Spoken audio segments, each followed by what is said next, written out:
All right, so we're going to take a look at the 3-3 homework. This is where we start dealing with slope. In terms of how much you need to label your values, that's kind of up to you.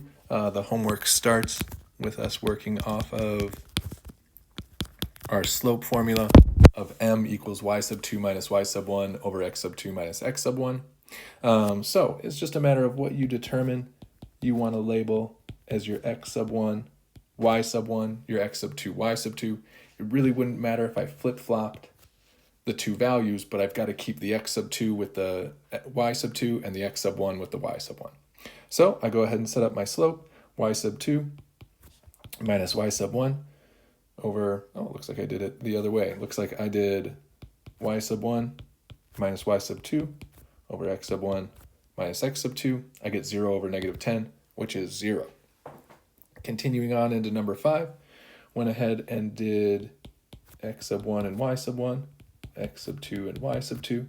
I did y sub 1 minus y sub 2 over x sub 1 minus x sub 2. I end up with negative 2 over 0. Now remember, we can't have 0 in the denominator, and so we say this slope is undefined. Continuing on, in the next one, I did y sub 2 minus y sub 1. Again, it is totally interchangeable as long as you keep the 2's together and the 1's together. I get 2 over negative 6, which reduces to negative 1/3. Always reduce a fraction. Again, number 7, I've got my x sub 1, my y sub 1, my x sub 2, my y sub 2. Looks like I did y sub 2 minus y sub 1 over x sub 2 minus x sub 1. I get negative 2 over 2 in my denominator, which I know can reduce to negative 1, and then negative 4 divided by negative 1 is just 4. Again, I can label my x sub 1, my y sub 1, my x sub 2, my y sub 2. I've got y sub 2 minus y sub 1 over x sub 2 minus x sub 1. Gets me negative 2 over negative 1/2. Since I'm dividing by this fraction, I can multiply by its reciprocal, and negative 2 times negative 2 gets me positive 4. Now, for 15 and on, you've got a choice where you could either use the formula from the book, m equals negative a over b, assuming you had ax plus by equals c, or what I did is, out of habit, I rewrote my equations in y equals mx plus b form. So I isolated y. In the first, number 15, I subtract 2x. I divide by 4. Notice that every single piece is divided by 4. I reduce my fraction, and my slope is negative 1/2. Number 16, I subtract 4x. I divide by negative 3. Again, notice every single piece is being divided by negative 3. My coefficient of x is 4/3. I have my slope. 17, I begin by subtracting 3x. Again, notice when I do my division, every single piece gets divided by the negative 3. Negative 3 divided by negative 3 gets me this coefficient of 1 that we tend not to write in, but I know my slope is 1. 18, I add 5 to both sides. I divide every single piece by 4. I end up with a coefficient of 3/2, so I know my slope. In this case, if you wanted to use the m equals negative, you would have to take the time to rewrite the equation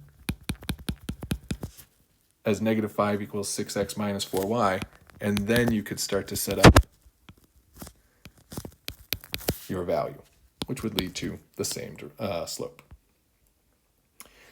19, began by subtracting 2, divided every single piece by 3, chose to rewrite this x over 3 as 1/3 x, making it much more obvious that my slope is 1/3.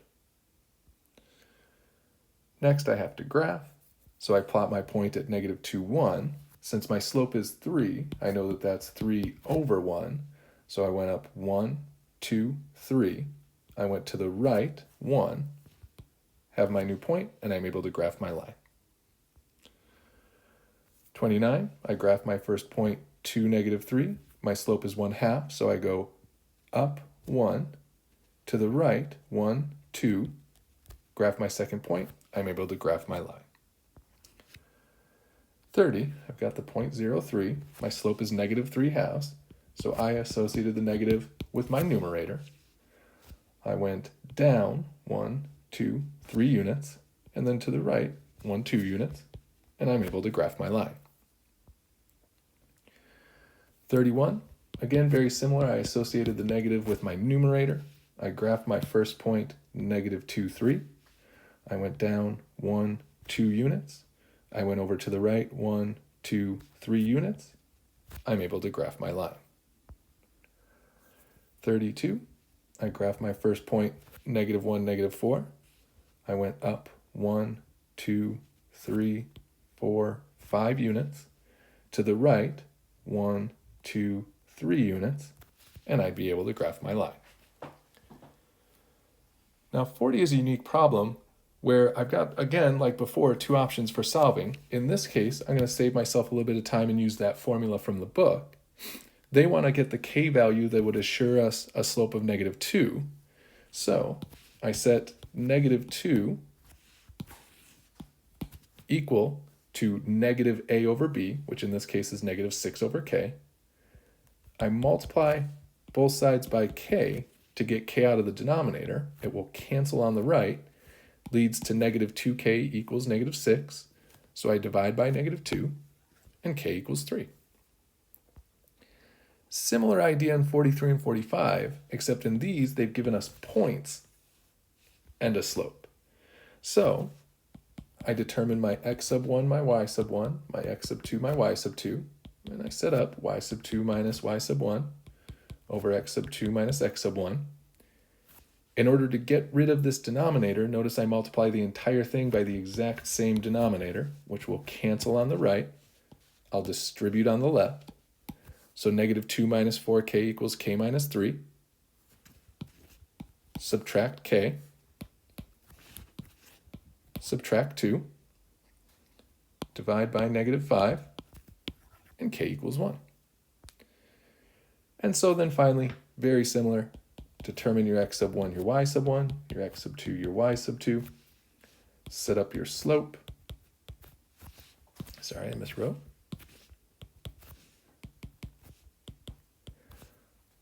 Again, I do a little distribution. I distribute my negative, combine my like terms, and then to get rid of this denominator, I multiply both sides by that denominator. It will cancel on the right. I distribute on the left. I add k to both sides. I subtract 9 from both sides. I divide by negative 2, and k is 4. All right, hope this helps. If not, definitely ask questions in class.